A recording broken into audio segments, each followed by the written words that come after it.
ক্ষমতা নয়, চাই মানুষের ভালোবাসা।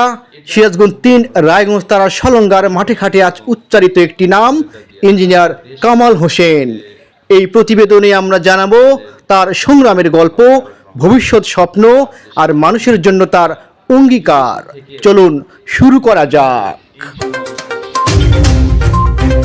সিরাজগঞ্জ জেলা সংবাদে আপনাকে স্বাগত জানাচ্ছি। প্রথমেই আপনার শৈশব কৈশোর শিক্ষা জীবনের অধ্যায়গুলো কোথায় কেটেছিল? ব্যক্তি কামাল হোসেনের জীবনে পরিবারে আর কে কে রয়েছে? ধন্যবাদ আপনাকে। আমার বেড়ে ওঠা রায়গঞ্জ থানার সোনাখাড়া ইউনিয়নের ধলদান গ্রাম। ওইখানে আমি আমার প্রাথমিক শিক্ষা শেষ করেছি গ্রামের প্রাইমারি স্কুলে। এরপর সিরাজগঞ্জ এসবিডিএলআই কলোনি হাই স্কুল থেকে 1991 সনে এসএসসি এবং সিরাজগঞ্জ সরকারি কলেজ থেকে 1993 সনে এইচএসসি পাশ করেছি এবং 1994-95 শিক্ষাবর্ষ আমি রাজশাহী বিশ্ববিদ্যালয়ে অ্যাপ্লাইড কেমিস্ট্রি অ্যান্ড কেমিক্যাল ইঞ্জিনিয়ারিংয়ে ডিপার্টমেন্টে ভর্তি হয়েছি। ওইখান থেকে আমি 2001-এ আমার মাস্টার্স শেষ করেছি। আমরা 2 ভাই 4 বোন এবং আমার আব্বা উনি একজন স্কুল শিক্ষক ছিলেন। রিসেন্টলি সে এই দুনিয়ার মায়া ত্যাগ করে চলে গেছেন। আমার মা এখনো জীবিত আছেন। আর ব্যক্তিগত জীবনে আমি বিবাহিত এবং আমার 2 সন্তান। আমার মেয়ে ইয়ার 11-এ পড়ে আর ছেলে ইয়ার 4-এ পড়ে। আমার ওয়াইফ সে ব্যক্তিগত জীবনে একজন ডাক্তার, প্রফেশনাল একজন ডাক্তার।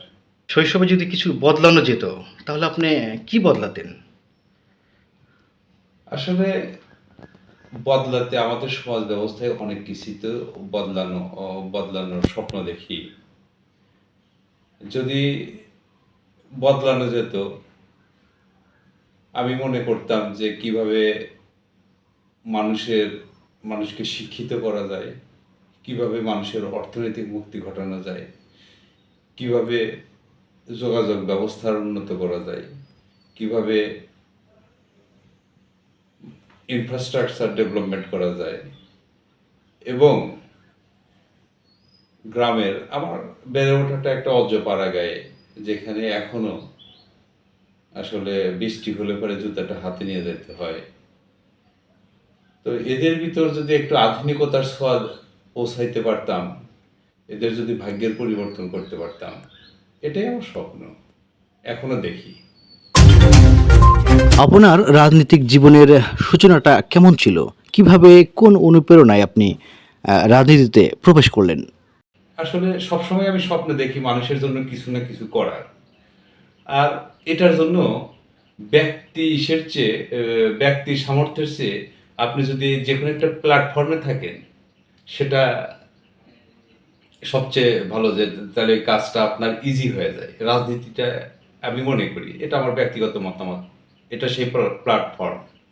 আর যেহেতু ছোটবেলা থেকেই জিয়াউর রহমানকে ভালো লাগতো, আমি সামনাসামনি কখনো দেখিনি তাকে, বাট তার আদর্শ, তার সততা, তার দেশপ্রেম,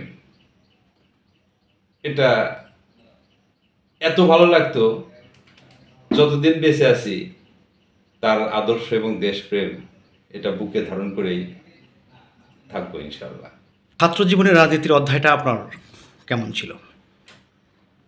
ছাত্র জীবনে আসলে রাজনীতির অধ্যায়টা আমি যখন স্কুল জীবনে রেলওয়ে স্কুলে পড়ি, তখন আমাদের বর্তমান সিরাজগঞ্জ জেলা বিএনপির সেক্রেটারি জনাব সাইদুর রহমান বাচ্চু, অমর কৃষ্ণ দা, ওনারা সিরাজগঞ্জ কলেজের ভিপি এবং জিএস ছিলেন।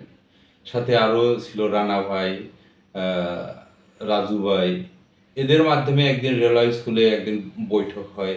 আমি বলা চলে ছাত্র জীবনের তখন 8-এ পড়ি অথবা 9-এ পড়ি, আসলে ইয়াটা ভুলে গেছি।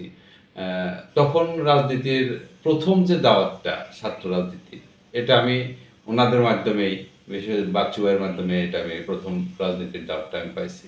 সেই হিসেবে বলা চলে সে আমার রাজনীতির গুরু। তো এরপর থেকে রেলওয়ে স্কুল শেষ করলাম, সিরাজগঞ্জ কলেজ, তখন তো ছাত্র দলের একদম জয় জয়কার অবস্থা, ভালো লাগতো। এরপর রাজশাহী বিশ্ববিদ্যালয়ে গেলাম, ওইখানেও ছাত্র দলের সঙ্গে সম্পৃক্ত ছিলাম, বাট কখনো পদধারী নেতা ছিলাম না। কিন্তু ভালো লাগতো, মিছিল মিটিং করতাম। পদে যাওয়ার কখনো ইসে ছিল না, স্বপ্ন ছিল না যে পদ নিতে হবে। যে কোনো অবস্থান থেকেই দেশের জন্য কোনো কিছু করাই আমার স্বপ্ন ছিল। রাজনৈতিক ক্যারিয়ারে আপনার দীর্ঘ পথ পাড়ি দিয়েছেন, সেই ছাত্র জীবন থেকে শুরু করে আজ অবধি আপনি রাজনীতির মাঠে এখনও সক্রিয়। রাজনীতিক যে আন্দোলন সংগ্রাম বিক্ষোভ হয়েছে, যে প্রতিবাদ হয়েছে, সেখানে আপনি সক্রিয় অংশগ্রহণ করেছেন। তো আপনার এই রাজনীতিতে উল্লেখযোগ্য কোন কোন আন্দোলনে আপনি রাজপথে থেকে বা প্রবাসী থেকে সক্রিয় অংশগ্রহণ করেছেন? উল্লেখযোগ্য এমন আন্দোলনগুলো কী ছিল? আসলে যদি আপনি আমার ব্যক্তিগত মতামত জানতে চান, আসলে রাজনীতিতে সক্রিয় একটা যে কোনো প্রোগ্রাম, যে কোনো কিছু যে সবসময় যে মাঠে থেকেই করতে হবে, নট লাইক দ্যাট। এটা আসলে বিহাইন্ড থেকে এর প্ল্যানিং, এটা অর্গানাইজ করে দেওয়া, এটার যাতে বাস্তবায়ন করার জন্য যা যা সাপোর্ট দরকার সেগুলা ব্যবস্থা করে দেওয়া পার্ট অফ রাজনীতি, পার্ট অফ আন্দোলনের একটা পার্ট এটা। তো আমি যদি বলেন, নব্বইয়ে যখন এরশাদ বিরোধী আন্দোলন হয়, তখন আমি 10ম শ্রেণীর ছাত্র। তখনও বন্ধু বান্ধব অথবা বড় ভাইদের সঙ্গে ঝটিকা মিছিল, তখন তো ছোট ছোট মিছিলই হতো, সেগুলাতে উৎসুকভাবে অংশগ্রহণ করছি। এরপরে তো 91-এ বিএনপি ক্ষমতায় আসলো, 2000 এরপর 2001-এ ক্ষমতায় আসলো। এরপর আমি আসলে 2007-এ দেশ ত্যাগ করে আমি অস্ট্রেলিয়াতে গিয়েছি। যখন বিএনপির দুঃসময়, তখন মনে করলাম আসলে কিছু করা উচিত। তো আমি চেষ্টা করেছি, আমি আমার রায়গঞ্জের বিভিন্ন নেতাকর্মীর সঙ্গে, এমন কোনো দিন নাই যে নেতাকর্মীদের সঙ্গে 2 to 5 আওয়ার্স আমি ওভার দ্য ফোনে কথা বলি নাই। তাদের প্ল্যানিং দেওয়া, একটা প্রোগ্রাম বাস্তবায়ন করার জন্য সর্বোচ্চ সহযোগিতা করার পাশাপাশি আমি এরপরে যেটা হচ্ছে 2010 থেকে বিএনপির ফরেন অ্যাফেয়ার্সে অস্ট্রেলিয়ার সমস্ত নেতৃবৃন্দর সঙ্গে যোগাযোগ করে কিভাবে আমরা দেশের জন্য কাজ করতে পারি। তখন আমাদের বিএনপির আন্তর্জাতিক বিষয়ক সম্পাদক আছে রাশিদুল হক, ওনার সঙ্গে পরামর্শ করে আমরা বিভিন্ন সিনেটরদের সঙ্গে যোগাযোগ করে আমি আমার অবস্থান থেকে দেশের যে অরাজকতা, দেশের বিরুদ্ধে যে কোনো গণতান্ত্রিকতা নেই, মানুষের মত প্রকাশের অধিকার নাই, এই জিনিসগুলো আমরা আমাদের দৈনন্দিন যে মানুষের উপর অত্যাচার, গুম খুন, এই জিনিসগুলো আমরা বিদেশে সিনেটরদের কাছে তুলে ধরেছি। এর পরিপ্রেক্ষিতে দেখেন অস্ট্রেলিয়ার সিনেটে বিভিন্ন সময় আওয়ামী দুঃশাসনের বিরুদ্ধে অস্ট্রেলিয়ার সিনেটে মতামত দিছে। এর বিহাইন্ডে কাউকে না কাউকে কাজ করতে হয়েছে। আমি ওই টিমের একটা পার্ট ছিলাম আর কি। এরপরে যখন বিভিন্ন বিএনপি কেন্দ্রিক ঘোষিত যে কোনো প্রোগ্রাম সফল করার জন্য নেতাদের সঙ্গে যোগাযোগ করে তাদের যে কোনো কিছু লজিস্টিক সাপোর্ট দেওয়া, লোকজন দিয়ে সাপোর্ট দেওয়া, এলাকায় মিছিল মিটিং করানো, এটা আমার দৈনন্দিন পার্ট। এটা বলে শেষ করা যাবে না। সিন্স 2008 টু অদ্যাবধি যে কোনো কাজে এমন কোনো প্রোগ্রাম নাই, এমন কোনো নেতাকর্মী জেলে গেলে তাদের সারানো থেকে শুরু করে যেখানে আমার সবসময় কন্ট্রিবিউশন অতীতেও ছিল, এখনও আছে। It is a continuous process. আর এরপরে যদি ধরেন বিএনপির আসলে আমি যে স্টেটে থাকি ওই স্টেটে কোনো কার্যক্রম ছিল না। দেশ থেকে অনেকেই বললো যে ভাই আমরা তো অনেক কিছু বলতে পারি না। আমি তখন ওইখান থেকে সবাইকে একটা আমব্রেলার নিচে নিয়ে এসে আমরা ওইখান থেকে অনলাইন ভিত্তিক যে দেশের সেগুলো, এই জিনিসগুলো আমরা তুলে ধরার চেষ্টা করেছি। এরপর ছাত্র আন্দোলনে আমরা ওইখানে শুরু থেকেই সবাইকে ওইখান থেকে পুলিশ অনুমোদন নিয়ে আমরা সবসময় একটা মানুষের একটা ইন্সপিরেশন, যেটা ইন্সপায়ার করা, এই ধরনের কাজ করেছি। ওইখানে অনেক লোককে জমায়েত করে সিটি সেন্টারে, যাতে হচ্ছে যে বিদেশের মাটিতে যেখানে আমাদের অনেক লোক জমায়েত হলে এখানে আমাদের এখানে কোনো ব্যাপার না, বাট অস্ট্রেলিয়ার মতো জায়গায় যদি কোথাও 400-500 লোক জমা হয়, ইটস এ হিউজ ইম্প্যাক্ট তাদের সাথে, যে তারা আসলে কনসার্ন ছিল what is going on Bangladesh. তো এই কাজগুলা আমি তখনও করছি, এখনও করতেছি, এবং ভবিষ্যতেও যদি দরকার হয় সেটাও করব। এর পরবর্তীতে আসেন যে ইন্টারিম গভর্নমেন্ট আসার পরে যে নির্বাচনের জন্য, তো আমরা ওইখানে অস্ট্রেলিয়ার 43 জন সিনেটর ডক্টর ইউনূস সাহেবকে কিন্তু একটা চিঠি দিয়েছে যে দ্রুত একটা গ্রহণযোগ্য নির্বাচন করার জন্য। এই যে 43 জন সিনেটরের যে সিগনেচারের, আমিও এটার একটা পার্ট, যে বিভিন্ন সময় সিনেটরদের কাছে যাওয়া, দেশের সার্বিক পরিস্থিতি তুলে ধরা, এরপরে কিন্তু এটা হয়েছে। তো আমি আমার ক্ষুদ্র অবস্থান থেকে সবসময় দলের চেষ্টা করতেছি। আমার ভাষায় নট নেসেসারি যে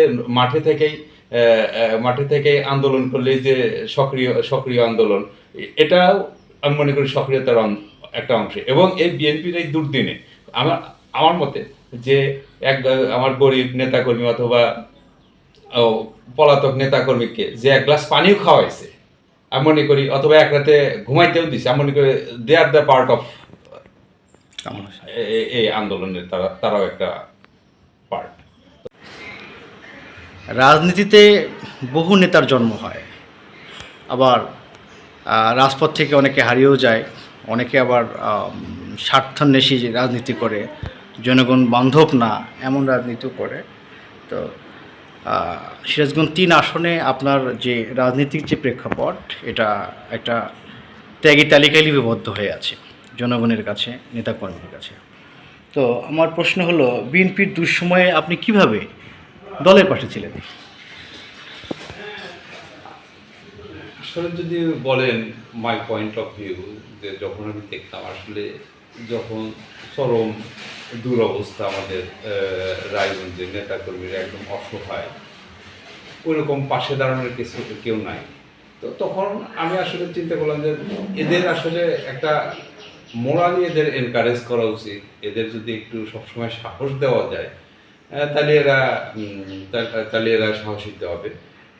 তখন আমি কিন্তু ডাইরেক্ট ওইখানে ডিক্লেয়ার করেছিলাম যে আসলে রাজনৈতিক মামলায় যদি কেউ জেলে যাও, তাহলে তোমার ব্যক্তিগতভাবে একটা টাকাও, নট এ সিঙ্গেল মানে তোমার খরচ করতে হবে না। এটা আমি ব্যক্তিগতভাবে ইনশাল্লাহ এটা তোমাদের রাজনৈতিক মামলা থেকে মুক্ত করার চেষ্টা করব। এবং আমি মনে করি আমি আমার কথা রেখেছি। যতগুলা রায়গঞ্জ থেকে বিগত দিনে যে সমস্ত লোকজন, নেতাকর্মী রাজনৈতিক মামলায় জেলে গিয়েছে, প্রত্যেকটা লোকের পাশে আমি আমার সাধ্য অনুসারে দাঁড়ানোর চেষ্টা করেছি। যেগুলা আমাদের গরিব নেতাকর্মী ছিল, তাদের পরিবারের খোঁজ খবর নিয়েছি। তাদের মোট কথা যে সিন্স 2007 থেকে অদ্যাবধি কোনো নেতা কর্মী বলতে পারবে না কামাল ভাইকে ফোন দিয়ে আমি পাই নাই, যত রাত 2টা হোক 3টা হোক, একবার খালি মিস কল দাও আমাকে পাইছে। পাশাপাশি এমন কেউ বলতে পারবে না যে আমার কাছে সহযোগিতা চেয়েছে, হোক সেটা আর্থিক, হোক সেটা পরামর্শ দিয়ে, সেটা আমি সবসময় করার চেষ্টা করছি। তো মানুষের ক্ষমতা তো আনলিমিটেড না, আমি আমার লিমিটেশনের মধ্যে থেকে যতটুকু করার সর্বোচ্চ আমি করার চেষ্টা করেছি নেতাকর্মীদের জন্য। দীর্ঘ 17-18 বছর বিএনপির রাজনীতিতে একটা একেবারে একটা খারাপ অবস্থার মধ্যে চলে যায়, দুঃসময় চলে যায়। তো সেই সময়গুলোতে আপনি রাজপথে ছিলেন, আপনি একজন প্রবাসী হয়ে যে আপনার সংগ্রাম চালিয়েছেন, এটা আসলে এক কৃতিত্বের স্বাক্ষর রাখে রাজনীতির সিরাজগঞ্জ 3 আসনে। তো ওই সময়গুলোতে যখন একটু মাঠে থাকতে পারতেন, ওই সময়গুলোতে আপনি নেতাকর্মীদের সাথে কীভাবে যোগাযোগ রাখতেন, আসলে কীভাবে সম্পর্ক রাখতেন আপনি ওই সময়টাতে? ধন্যবাদ আপনাকে আপনার এই প্রশ্নের জন্য। যদি আসলে এইগুলা বলতে হয়, এটা আসলে ভাষায় সব মানুষের তার যে কোনো জিনিস ভাষায় রূপ দেওয়ার মতো অ্যাবিলিটি থাকে না। বাট যদি কিছুটা যদি বলতে হয়, দেখেন মানুষ কাজ শেষ করে এসে ফ্যামিলি নিয়ে কেউ হয়তো ঘুরতে যায়, কেউ হয়তো ফ্যামিলি নিয়ে গল্প করে। আমি কি করতাম, অফিস থেকে এসে কাজটা শেষ করে এসে গোসল করে 3টা-4টা ফোন সেট নিয়ে বসে প্রত্যন্ত এলাকায়, আমাকে তখন বিএনপির যারা দায়িত্বশীল নেতা ছিল তাদের একটা কাজ ছিল বিভিন্ন এলাকা থেকে আমাদের নেতাকর্মীদের টেলিফোন নাম্বার সংগ্রহ করে আমাকে দেওয়া। আমি এগুলা এই বিকাল থেকে বসে একদম একাধিকবার তাদের সঙ্গে সবার সঙ্গে যোগাযোগ করে চেষ্টা করে তাদেরকে মোরালি সাপোর্ট দেওয়ার চেষ্টা করেছি, তাদের সাহস দেওয়ার চেষ্টা করি, প্রোগ্রামে যেতেও ভয় পাইতো, এমনকি বিএনপি সদস্য পদ নিতেও ভয় পাইতো। বাট আমরা চেষ্টা করেছি, আমি আমার অবস্থান থেকে সর্বোচ্চ চেষ্টা করেছি তাদেরকে একত্রিত রাখা, একটা আমব্রেলার নিচে রাখা।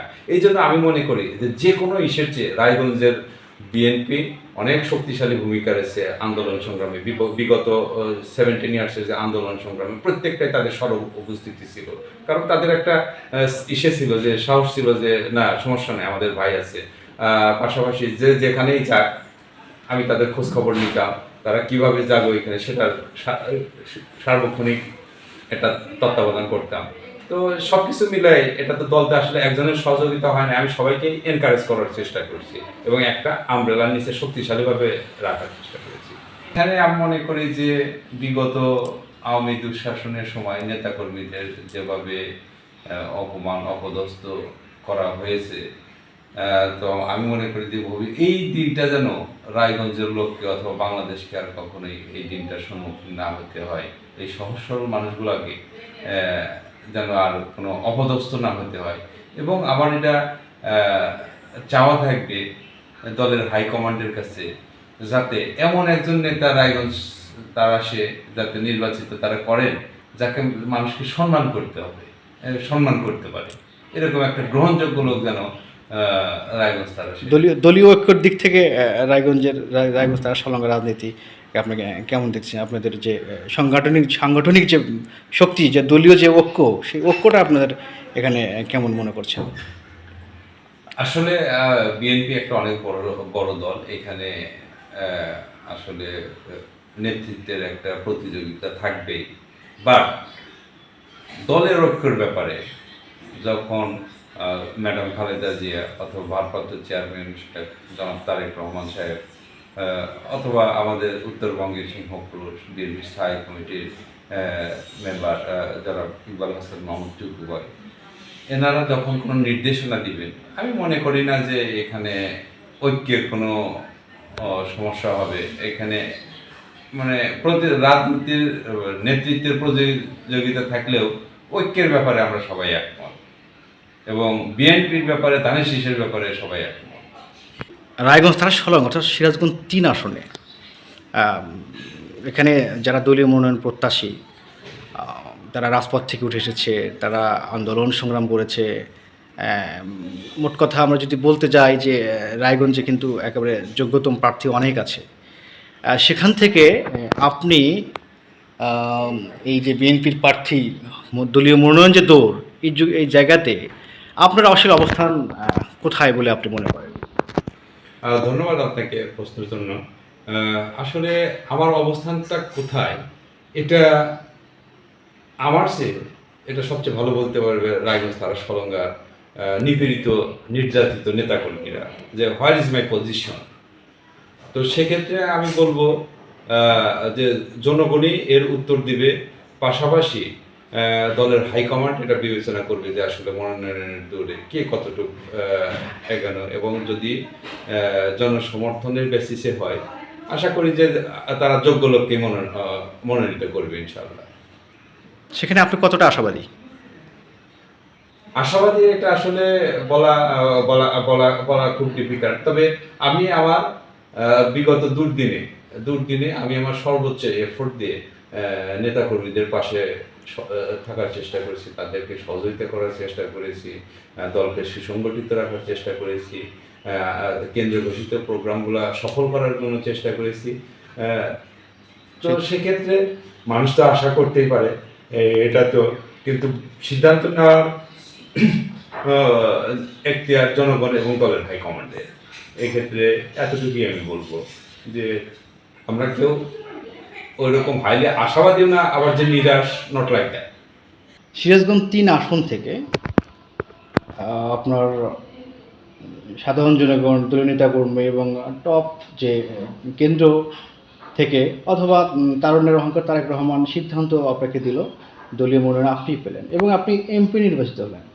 তাহলে সিরাজগঞ্জ 3 আসন অর্থাৎ রায়গঞ্জ তারাসকে কীভাবে কোন কাজে অগ্রাধিকার দেবেন বা কি প্ল্যানিং আসলে আছে আপনার?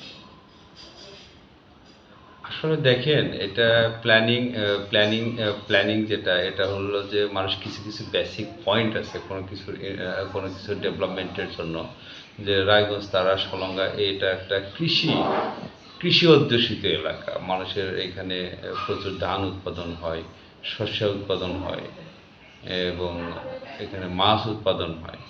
তো আমার যদি কখনো ওই ধরনের opportunity pi to do something, তাহলে এই জিনিসগুলোর দিকেই মনোনিবেশ করতে হবে। যে কৃষিটাকে কিভাবে ডেভেলপ করা যায়, কৃষি উৎপাদিত পণ্যটা কিভাবে স্বল্প সময়ে একটা ভালো জায়গায় নিয়ে যাওয়া যায়, যেখানে মানুষ তার সেল করে তার উৎপাদিত ন্যায্য মূল্য পাবে।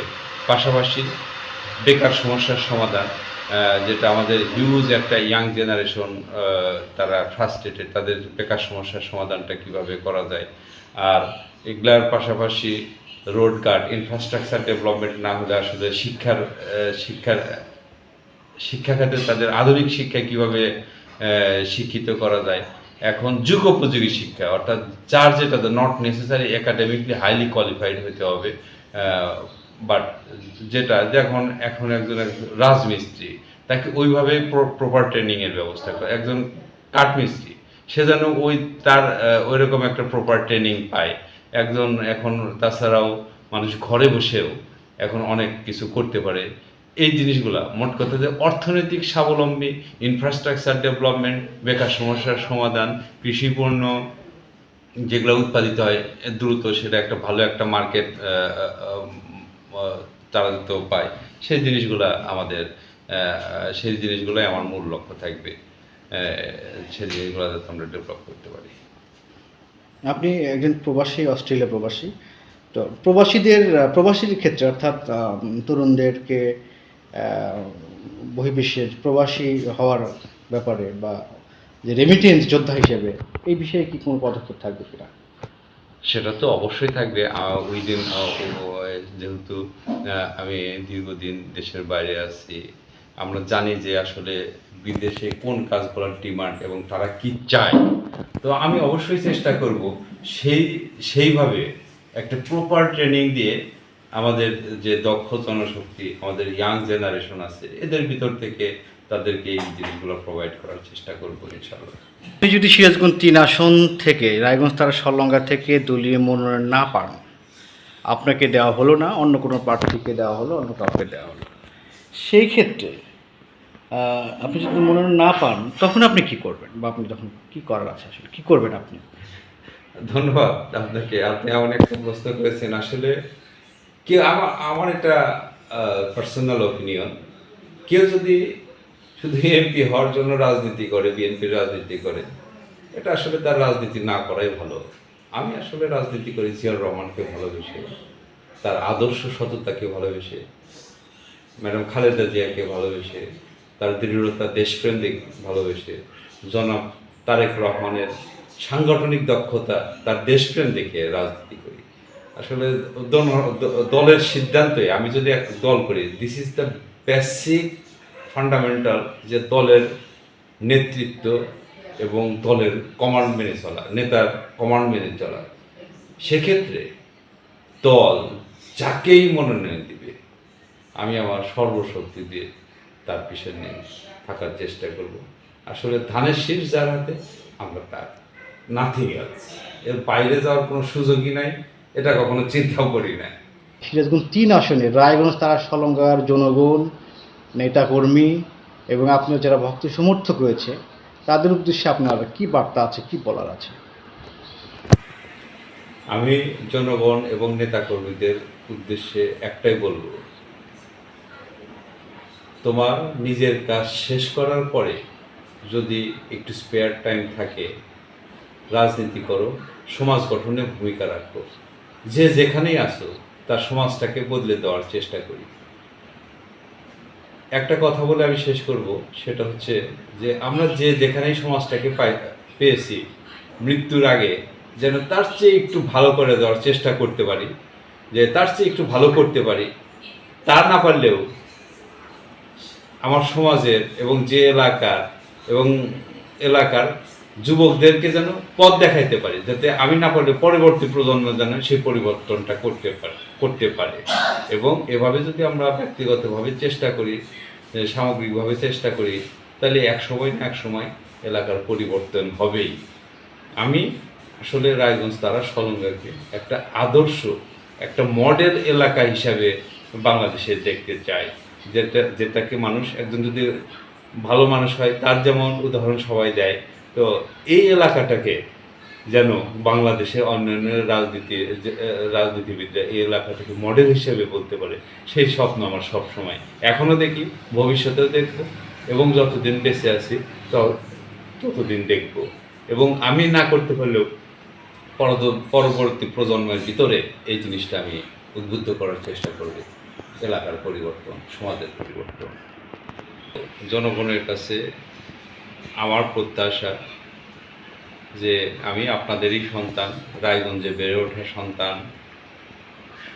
হয়তো আমি স্বপ্ন দেখি এই এলাকাটার পরিবর্তনের, আমি স্বপ্ন দেখি তারেক রহমানের 31 দফা বাস্তবায়নের, আমি স্বপ্ন দেখি জিয়াউর রহমানের আদর্শ বাংলাদেশ গড়ার।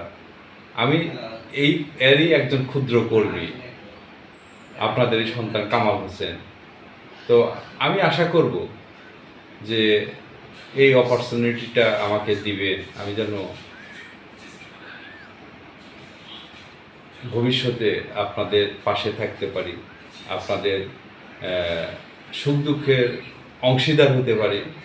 যেহেতু রায়গঞ্জের সন্তান আমি, অবশ্যই আপনাদের রায়গঞ্জ তারাশের জনগণের প্রতি আমার দাবিটা অন্যান্য বাড়ির লোকজনের চেয়ে বেশি। তো আমি মনে করি যে আপনারা সেই অপরচুনিটিটা আমাকে দিবেন, যাতে ভবিষ্যতে আপনাদের পাশে থেকে একজন ক্ষুদ্র কর্মী হিসেবে আমার এই স্বপ্নগুলোকে বাস্তবায়ন করতে পারি আপনাদের জন্য। আমি আমার কর্মের জন্য বিভিন্ন জায়গায় ঘুরে বেরিয়েছি, সেই অভিজ্ঞতাটা কাজে লাগিয়ে যেন আমি রায়গঞ্জ তারাশের জনগণের জন্য কিছু করতে পারি, সেই অপরচুনিটি আপনারা আমাকে দেবেন। আমার পরিবারের জন্য দোয়া রাখবেন। আমিও ব্যক্তিগতভাবে প্রত্যেকটা লোকের জন্য দোয়া করি, বিশেষ করে ইয়াং জেনারেশন, তোমরা যেখানেই আসো, তোমরা যেন তোমাদের কাজের মাধ্যমে তুমি তোমার পরিবারকে, তোমার এলাকাকে এগিয়ে নিয়ে যেতে পারো, সেই দোয়াটা আমি তোমাদের জন্য করি, এবং সবার সুস্বাস্থ্য কামনা করি। ধন্যবাদ সবাইকে। আসসালামু আলাইকুম।